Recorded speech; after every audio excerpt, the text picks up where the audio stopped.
आज हामीहरूसँगै उत्साहित हो किनकि स्वर्गको राज्य नजिक आएको छ भन्ने विषय लिएर परमेश्वरको वचन अध्ययन गर्ने समय लिनेछौँ।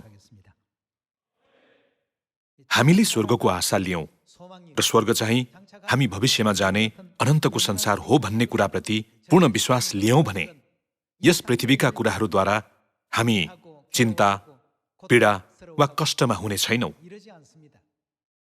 तर कसो गरेमा अनन्त स्वर्गतर्फ जाने बाटोबाट विमुख नभइकन अन्त्यसम्म धैर्य गर्न सकिन्छ होला भन्नेतर्फ मात्र हामी केन्द्रित हुनेछौं। स्वर्ग नजिक आए तापनि हामीमा स्वर्गप्रतिको आशा वा सपना छैन भने चाहिँ नि त त्यो चाहिँ विश्वविद्यालयको प्रवेशिका परीक्षा आउन 1 वा आधा महिना मात्र बाँकी हुँदा पनि पढ्दै नपढ्ने विद्यार्थीहरूको जस्तै अवस्था हो। विश्वविद्यालय पढ्ने सपना नबोकेकाहरूले परिश्रमका साथ पढ्दैनन्। स्वर्गको मामिलामा पनि उस्तै नै हो। स्वर्ग हाम्रो ठिक अघि आइसकेको छ, तर यदि हामी उत्साहित भएनौं, स्वर्गप्रतिको आशा लिएनौं भने त्यो चाहिँ स्वर्ग राज्यलाई परित्याग गरे सरह हो। त्यसैले परमेश्वरले हामीलाई ती मानिसहरू जस्ता नहौ भनेर भन्नुभएको छ। यो विषयलाई हामी बाइबलमा एक एक गर्दै हेरौं। यो वचन हेर्नुभन्दा अघि म एउटा कुरा सोध्न चाहन्छु। यहाँहरूलाई रोबिन्सन क्रुसो भन्ने उपन्यासको विषयमा थाहा छ? यहाँहरूमध्ये धेरैजसोले पढ्नु भएको विषय हो जस्तो लाग्छ।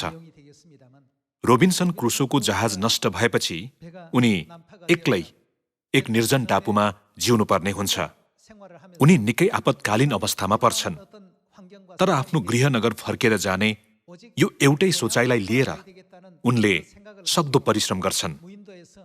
निर्जन टापुमा अरू मानिसहरूसँगको नाता वा एक आपसमा मान्नुपर्ने नियम जस्ता कुराहरू केही नभए पनि उनले समय तालिका बनाएर कुनै समय पनि खेर नफालिकन प्रत्येक दिन अर्थपूर्ण ढङ्गले बिताउँछन्। त्यो निर्जन टापुमा केही पनि थिएन। पानी राख्ने भाँडो पनि नभएकोले उनले माटोबाट कचौरा र थालहरू बनाउँछन्। उनले जङ्गली बाख्राहरूलाई पक्रेर हुर्काउँछन् पनि। यसो गर्दै उनी त्यो निर्जन टापुमा जिउँछन्। यसरी विभिन्न घटनाक्रमहरू बीच गुज्रदै अन्तत उनी 35 वर्षपछि आफ्नो गृहनगरमा फर्कन सफल हुन्छन्। टापुमा एक्लै जिएको भए पनि गृहनगर फर्कनको निम्ति उनले साँच्चै धेरै कुराहरूको तयारी गरेका थिए। त्यसो भए वर्तमान समयका हामीहरूले पनि अनन्त स्वर्गीय गृहनगरप्रति निश्चित विश्वास लिएका छौं भने यो पृथ्वीमा मात्र सबै कुराहरू समाधान गर्ने सोच लिनु हुँदैन। स्वर्गमा सबै कुराहरू तयार छन्। तयार भएका ती कुराहरूलाई सोच्दै स्वर्ग प्राप्तिको निम्ति हामीले परिश्रम गर्नुपर्छ। स्वर्गलाई नगुमाउनको निम्ति विश्वासका साथ परिश्रम गर्ने हामीहरू सबैजना हुनुपर्छ। परमेश्वरको वचन हिब्रू अध्याय 12 को पद 15 को शिक्षा सँगै हेरौं। ध्यान देऊ कि कुनै मानिस परमेश्वरको अनुग्रह प्राप्त गर्नदेखि वञ्चित नहोस्, ताकि तीतोपनको जरो उम्रेर आइकन त्यसले फुट नल्याओस् र धेरैजनालाई अशुद्ध नपारोस्। कोही पनि दुराचारी वा एसाव जस्तै अधर्मी नहोस्, जसले एक छाक भोजनको लागि आफ्नो ज्येष्ठ पुत्रको जन्मसिद्ध अधिकार बेचिदियो।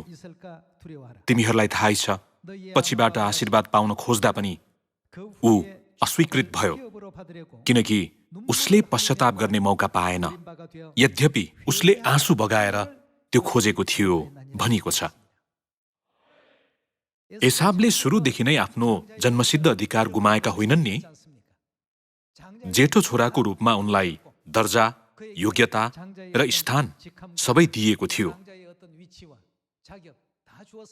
सबै प्राप्त गरेको भए पनि उनले त्यसलाई आफूसँग लामो समयसम्म राख्न सकेनन्। त्यसलाई अमूल्य ठानेनन्। जेठोको स्थान कति अमूल्य छ भन्ने कुरा पनि उनलाई थाहा थिएन। यसकारण भोक लाग्दा क्षणिकको कष्टलाई सहन नसकी जाबो एक बटुको सुरुवाको लागि उनले आफ्नो ज्येष्ठाधिकार आफ्नो भाइलाई बेचिदिए। पछि आशिष पाउने समय आउँदा मात्र उनले ज्येष्ठाधिकार कति महान र अमूल्य रहेछ भन्ने कुरा बुझे। अनि उनले आफ्ना बुबासँग आशिषको निम्ति बिन्ती गरे। तर उनका बुबाले के भने त, मैले तेरो भाइ याकुबलाई सबै आशिष दिएँ, तेरो निम्ति अरू कुनै आशिष बाँकी छैन। बुबा, तपाईले मेरो निम्ति एउटै आशिष राख्नु भएको छैन। मलाई पनि आशिष दिनुहोस्, थोरै भए पनि हुन्छ, आशिष दिनुहोस्। तैँले पाउने सबै आशिष मैले तेरो भाइलाई दिएँ, अब तेरो निम्ति म के गर्न सक्छु र? बुबाको कुरा सुनेर एसाव डाँको छोडेर रोए भनेर बाइबलमा अभिलेख गरिएको छ। स्वर्ग राज्यको सन्दर्भमा पनि उस्तै हो। बाइबलमा अभिलिखित परमेश्वरका वचनहरू धेरै पटक सुने तापनि वचनलाई हृदयमा गहिरो गरी खोप्ने याकुब जस्ता मानिसहरू छन् भने परमेश्वरको राज्यको मूल्यलाई नजानेर वचनलाई इन्कार गर्ने एसाव जस्ता मानिसहरू पनि छन्। दाजुभाइ दिदीबहिनीहरू, स्वर्ग नजिक छ। यस पृथ्वीमा हामीले भोग्ने हरेक समस्या, गर्ने हरेक परिश्रम र हामीले सामना गर्ने हरेक कठिनाइहरू पिता परमेश्वर र माता परमेश्वरलाई राम्ररी थाहा छ। त्यसैले हामीलाई शान्ति र सान्त्वना दिनको निम्ति पितामाताले अहिले हाम्रो लागि स्वर्ग राज्य तयार गर्दै हुनुहुन्छ। त्यसको बावजुद हामीले स्वर्ग गुमायौं भने म फेरि त्यसो गर्ने छैन, कृपया मलाई स्वर्ग लैजानुहोस् भनेर डाँको छोडेर रोए तापनि त्यसको कुनै अर्थ रहने छैन। 10 कन्याको दृष्टान्तमा हेर्ने हो भने निर्बुद्धि कन्याहरूले म तिमीहरूलाई चिन्दिन भन्ने गम्भीर प्रत्युत्तर मात्र पाएका थिए। हामीले यो अनिवार्य याद गर्नुपर्ने कुरा हो जस्तो लाग्छ। यसकारण हिब्रू अध्याय 12 मा परमेश्वरले कोही पनि एसाव जस्तै अधर्मी नहोस् भन्ने वचन दिनुभएको हो। दाजुभाइ दिदीबहिनीहरू, स्वर्ग चाहिँ बलजप्तीसँग पक्रिएर भए पनि प्राप्त गर्नुपर्ने ठाउँ हो। केही नगरी बस्दाखेरि स्वतः हाम्रो नजिक आउने ठाउँ होइन। त्यो प्राप्त गर्नको निम्ति हामीले प्रयत्न गर्दा अझ चम्किलो स्वर्ग हाम्रो नजिक आउनेछ। प्रकाश अध्याय 3 को पद 10 को वचन हेरौं। तिमीले धैर्यको मेरो वचन पालन गरेका हुनाले तिमीलाई परीक्षाको त्यस बेलादेखि म बचाउनेछु जो पृथ्वीमा बास गर्ने मानिसहरूलाई जाँच गर्न सारा संसारमा आउनेवाला छ। म चाँडै आइरहेछु। तिमीसँग जे छ त्यसलाई पक्रिराख र तिम्रो मुकुट कसैले लिने छैन। तिमीसँग जे छ त्यसलाई पक्रिराख र तिम्रो मुकुट कसैले लिने छैन भनिएको छ। तर पक्रेर राख्नु त परै जाओस्, त्यसको मूल्य पनि थाहा छैन, महत्त्व पनि थाहा छैन र अस्तित्व पनि बुझेका छैनौ भने चाहिँ नि त। कसैले लिन चाहन्छ भने चाहे जति लिएर जाओस् भनेर सोच्ने एसाव जस्तो हामी हुनु हुँदैन। दिन प्रतिदिन स्वर्ग नजिक आइरहेको छ नि। त्यसैले बाइबलमा हामीलाई तिमी मृत्युसम्मै विश्वासी हो र म तिमीलाई जीवनको मुकुट दिनेछु भनेर भनिएको छ, होइन र?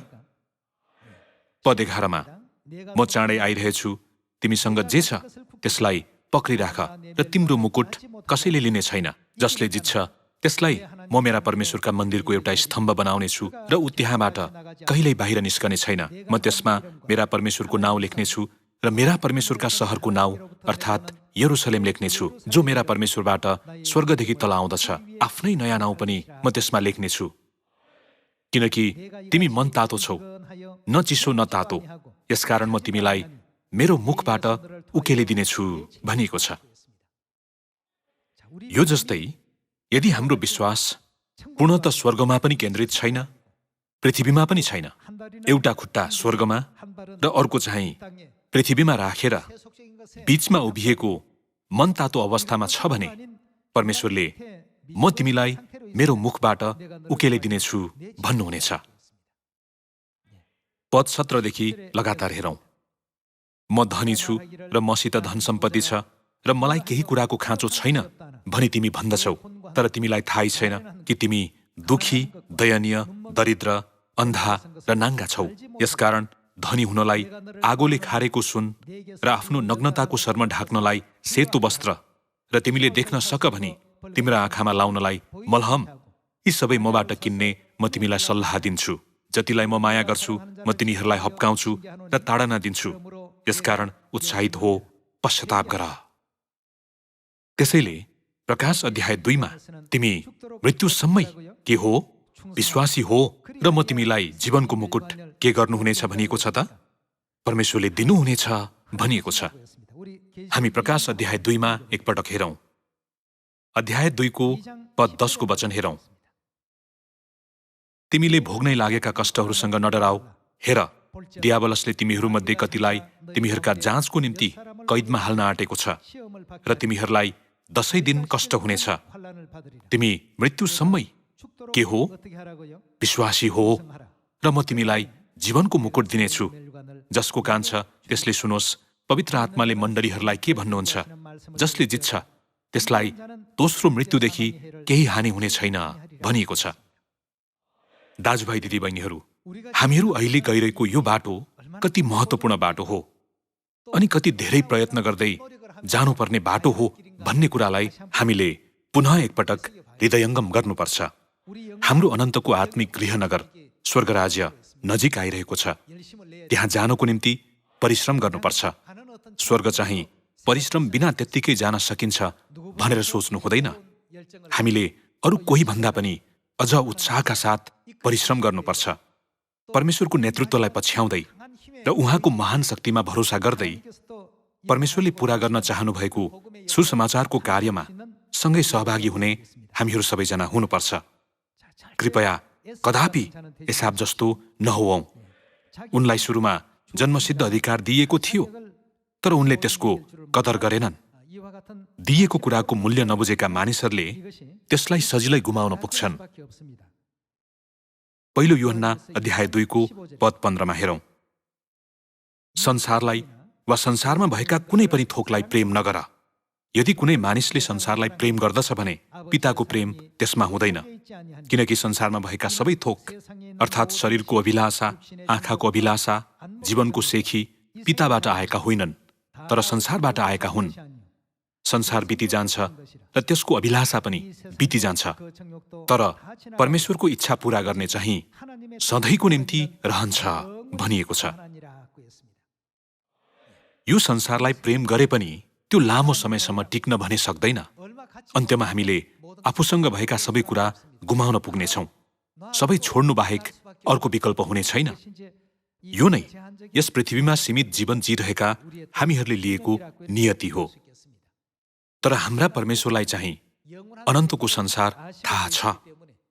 त्यसैले हामीहरू निरन्तर आँखामा देखिने यस संसारमा मात्र केन्द्रित नभइकन स्वर्गका कुराहरूलाई हेरौं। कलस्सी अध्याय 3 मा गएर उपरोक्त वचन सम्बन्धी शिक्षा अध्ययन गरौं। अहिले हामीहरूले परमेश्वरले दिनुभएका सबै वचनहरूलाई बुझ्न नसके पनि ती शिक्षाहरूलाई व्यवहारमा लागू गरी हेर्यौं भने समयको बहावसँगै उहाँका सबै इच्छालाई बुझ्न सक्नेछौँ। कलस्सी अध्याय 3 को पद 1 मा हेरौं।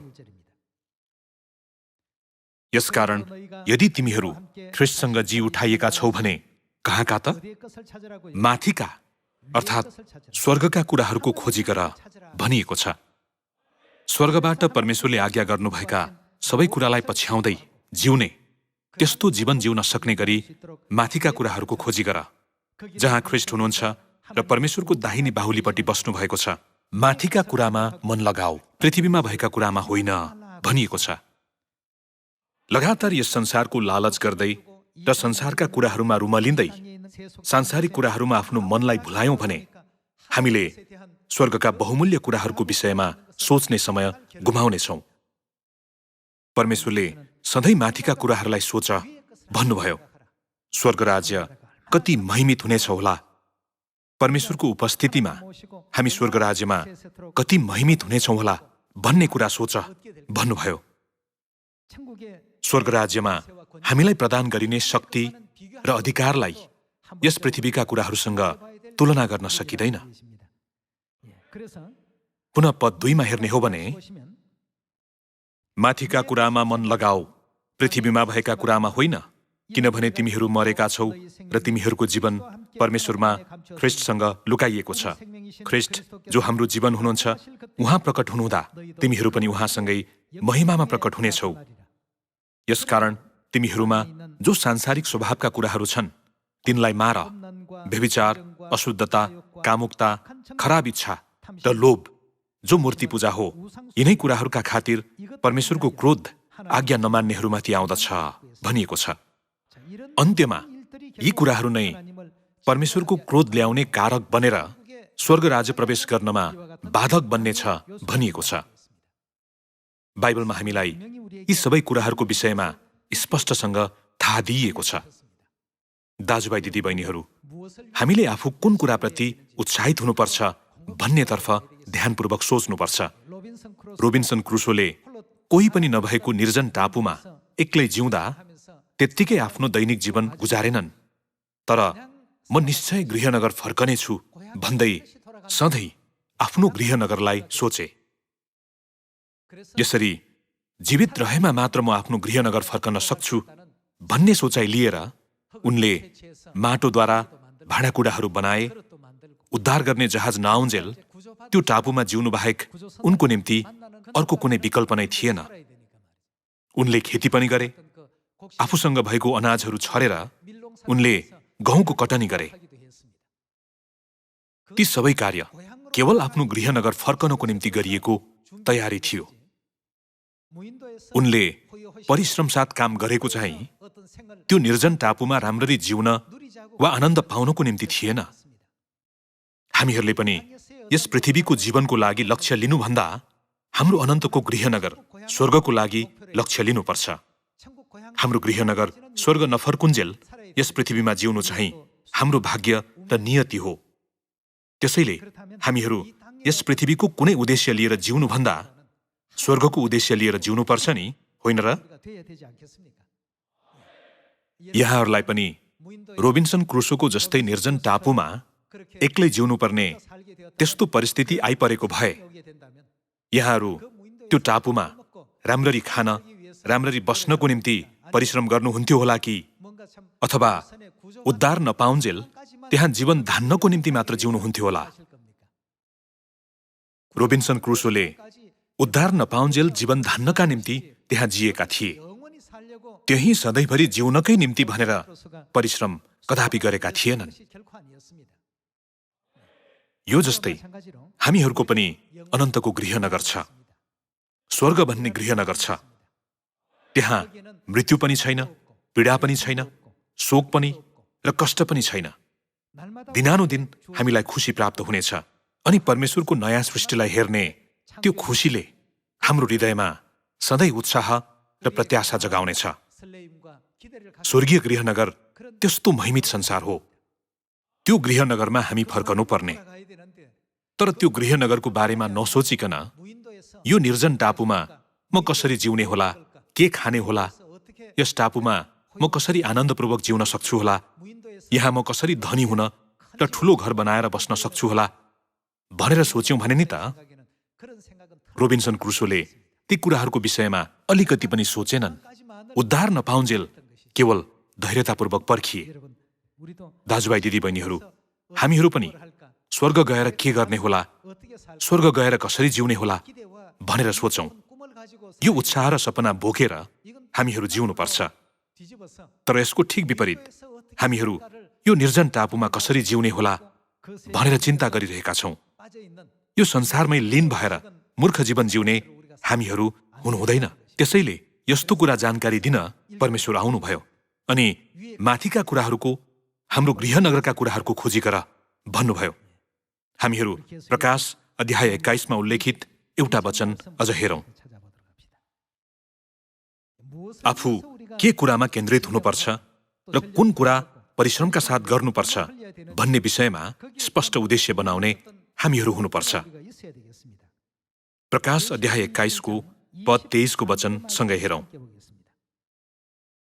त्यो सहर उज्यालो गराउन सूर्य र चन्द्रमाको खाँचो छैन, किनभने परमेश्वरको महिमा नै त्यसको उज्यालो हो। त्यहाँको बत्ती चाहिँ थुमा आफै हुनुहुन्छ। त्यहाँकै उज्यालोमा जाति जातिहरू हिड्डुल गर्नेछन्। पृथ्वीका राजाहरूले आफ्ना वैभव त्यसमा ल्याउनेछन्।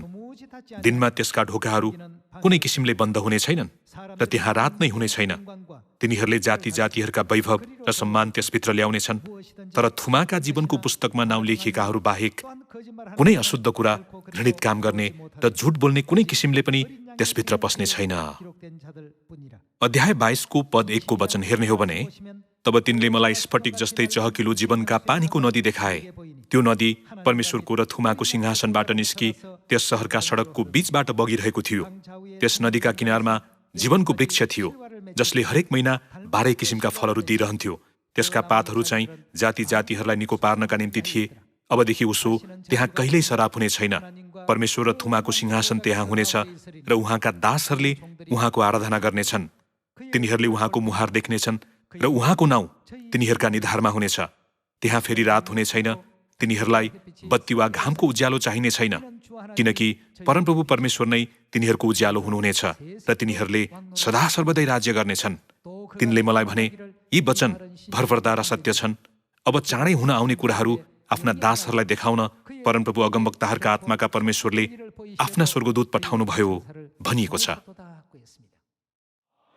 दाजुभाइ दिदीबहिनीहरू, पृथ्वीका राजाहरूले आफ्नो वैभव लिएर आउन चाहेको त्यो ठाउँको प्रतिज्ञा परमेश्वरले हामीलाई गर्नुभएको छ। फेरि मृत्यु नभएको, शोक नभएको, निराशा र रोदन नभएको ठाउँ, सधैँ उड्दै पछि अर्को हर्षले पर्खिरहेको, प्रत्येक दिन अर्को नयाँ खुसीले हामीलाई पर्खिरहेको हुनेछ। सदा सर्वदा अनन्त जीवन उपभोग गर्न सकिने महिमित स्वर्ग। त्यसो भए निर्जन टापु जस्तो यो पृथ्वीमा के खाने, के लाउने, कसरी आकर्षक घर बनाउने भनेर किन सोचिरहने? रोबिन्सन क्रुसोले कहिल्यै त्यस्ता कुराहरूप्रति रुचि राखेनन्, वास्ता गरेनन्। उनी त्यहाँ लामो समयसम्म जिए तापनि उनको सपना चाहिँ के थियो त? गृहनगर फर्कने। कसो गरेमा गृहनगर फर्कन सक्छु होला भनेर उनले सधैँ सोचे। रोबिन्सन क्रुसोले नरभक्षीको आहार हुनबाट बचाएका फ्राइडे नाउँका एक जवान वन मान्छे थिए। तिनले वन मान्छेलाई फ्राइडेको दिनमा बचाएका हुनाले उनको नाउँ फ्राइडे राखिदिएका थिए। एक दिन बेलायती पानी जहाजका केही नाविकहरूले आफ्ना कप्तान र उनका अनुयायीहरूको विरुद्धमा विद्रोह मचाउँछन्। विद्रोह गरेर उनीहरूले कप्तान र उनका अनुयायीहरूलाई बाँधेर त्यो निर्जन टापुमा तान्दै लान्छन्। त्यो दृश्यलाई देखेर होला क्रुसोले त्यो जहाज पक्कै पनि विद्रोहीहरूले चलाइरहेको हुनुपर्छ भनेर सोच्न पुग्छन्। तब उनले फ्राइडेसँग मिलेर ती विद्रोहीहरूलाई परास्त गर्छन्। त्यसपछि कप्तानले उनी र उनका अनुयायीहरूलाई बचाएकोमा क्रुसो र फ्राइडेलाई उनको गृहनगरमा लिएर जान्छन्। क्रुसोले टापुमा आफूले उब्जाएको तरकारी बारी अथवा कुनै कुराप्रति पनि लालच गर्दैनन्, न त आफूले गुफाभित्र बनाएको घरको नै पर्वाह गर्छन्। दाजुभाइ दिदीबहिनीहरू, यो ग्रह पृथ्वीलाई निर्जन टापुको रूपमा एकपटक सोची हेर्नुहोस्। यहाँहरू रोबिन्सन क्रुसो हुनुभएको भए त्यहाँ सदा सर्वदा जिउन चाहनुहुन्थ्यो त? एक्लै जिरहँदा नरभक्षीको आहार हुन लागेका फ्राइडे, जसलाई उनले बचाएका थिए, यदि त्यससँगै बाँकी जिन्दगी त्यही बिताएका भए त्यो जिन्दगी अर्थहीन हुने थिएन र? आफू आफ्नो गृहनगर घरमा फर्कनै पर्छ भन्ने एकमात्र सोचाइले रोबिन्सन क्रुसोको मन सधैँ जलिरहन्थ्यो। हाम्रो निम्ति पनि हाम्रो आत्मिक घर अनन्त स्वर्ग नजिक आइरहेको छ। यो अनन्तको स्वर्गलाई नगुमाउन हुन पुनः एकपटक अनुरोध गर्दछु। यस पृथ्वीमा आफूसँग जतिसुकै धेरै कुराहरू भए पनि, आफूले जतिसुकै असल थोकहरू हासिल गरे तापनि निर्जन टापुमा आफू एक्लै बसिरहेको कुरालाई एकपटक सोची हेर्ने हो भने ती सबै कुराहरूको कुनै अर्थ छैन। केवल गृहनगर जाने लालसा। यदि उक्त टापुमा बहुमूल्य खजानाहरू नै भएको भए पनि, असल जीवन नै जिउन सकिने भए पनि, रोबिन्सन क्रुसोको निम्ति आफ्नो गृहनगर नै अझ उत्तम ठाउँ थियो। त्यस निर्जन टापुमा आफू अलपत्र परेको दिनदेखि उद्धार पाउँदाको क्षणसम्मै उनले त्यस टापुलाई कहिले आफ्नो गृहनगर भन्दा उत्तम ठानेनन्। हामीहरू पनि हाम्रो अनन्तको गृहनगर स्वर्गलाई कदापि नगुमाऊ। मानौ यहाँहरूले निर्जन टापुको माटोमा अन्न छर्नुभयो, माटोका भाँडाकुँडाहरू बनाउनुभयो। त्यसरी जिउनु भए पनि त्यहाँ एक्लै बस्न रुचाउनुहुन्छ कि आफ्नो गृहनगरमा बुबा आमा दाजुभाइ तथा इष्टमित्रहरूसँगै बस्न रुचाउनुहुन्छ त? तुलनै गर्न सकिँदैन नि। परमेश्वरले हामीलाई स्वर्गमा प्रवेश गर्न सक्ने गरी अझ प्रयत्न गर्नुपर्छ, अझ परिश्रम गर्नुपर्छ।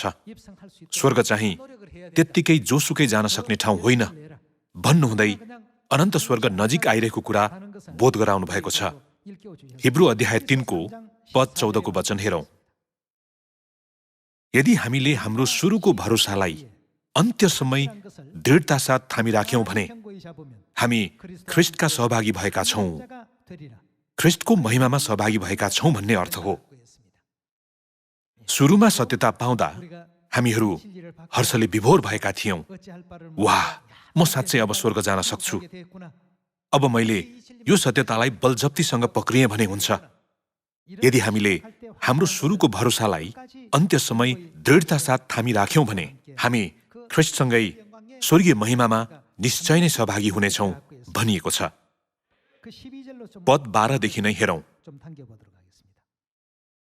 भाइ हो, होस गर, तिमीहरूमध्ये कसैमा भएको दुष्ट र विश्वासी हृदयले तिमीहरूलाई जीवित परमेश्वरबाट टाढा नलैजाओस्। जबसम्म आजको दिन भन्ने कुरा छ, तबसम्म एउटाले अर्कोलाई अर्ती देऊ र पापको छलछामले तिमीहरू कसैको हृदय कठोर नहोस् भनिएको छ। हाम्रो जोश र हाम्रो विश्वासलाई सेलाउने सबै कारकहरूलाई हामीले फाल्नुपर्छ। विश्वास लिनुपर्छ, जोशिलो हुनुपर्छ भन्ने अर्थ हो। यसकारण हामीले हाम्रो सुरुको भरोसालाई अन्त्यसम्म थामिराख्नुपर्छ भनिएको हो। सुरुमा लिएको मनलाई बिर्सनु हुँदैन, गुमाउनु हुँदैन भन्ने अर्थ होइन र? यसो गर्दै अनन्तको स्वर्गमा भव्यताका साथ फर्कन सक्ने यहाँहरू र म जसरी पनि हुन सकौं। मत्ती अध्याय 28 को पद 18 मा परमेश्वरले हामीलाई अनुरोध गर्नुभएको विषयलाई पुनः एकपटक हेरौं। तब येशू तिनीहरूका आएर भन्नुभयो, स्वर्ग र पृथ्वीमा समस्त अधिकार मलाई दिइएको छ। यसकारण जाऊ र सबै देशका जातिहरूलाई चेला बनाऊ। पिता र पुत्र र पवित्र आत्माको नाउँमा तिनीहरूलाई बप्तिस्मा देऊ। मैले तिमीहरूलाई आज्ञा गरेका सबै कुरा पालन गर्न तिनीहरूलाई सिकाऊ। हेर, म युगको अन्त्यसम्म सधैँ तिमीहरूका साथमा छु भनिएको छ। यो नै स्वर्ग र पृथ्वीको समस्त अधिकार लिनुभएका परमेश्वरले हामीलाई अनुरोध गर्नुभएको वचन हो, हामीलाई दिनुभएको आज्ञा हो, सबैभन्दा पवित्र मिशन हो। मैले तिमीहरूलाई आज्ञा गरेका सबै कुरा पालन गर्न सबै देशका जातिहरूलाई सिकाएर स्वर्गीय गृहनगर फर्कँदा एक्लै होइन, उनीहरूसँगै फर्कनु भन्नुभएको छ। यो आज्ञालाई पुनः एकपटक आफ्नो हृदयमा गहिरो गरी खोपेर सुसमाचार प्रचारद्वारा स्वर्गको निम्ति अझ परिश्रम गर्ने, अझ धेरै उत्साहित र जोशिलो हुने हामी सबै सियोनका परिवारहरू हुन सकौं भनी अनुरोध गर्दछु। स्वर्ग फर्कँदा हामी प्रत्येकले पितामातालाई महिमित उपहार स्वरूप आफ्नो फल चढाउन सक्ने त्यस्तो सुन्दर सियोनका परिवारहरू सबैजना भइदिन हुन अनुरोध गर्दै आजको प्रवचन समाप्त गर्दछु। धन्यवाद।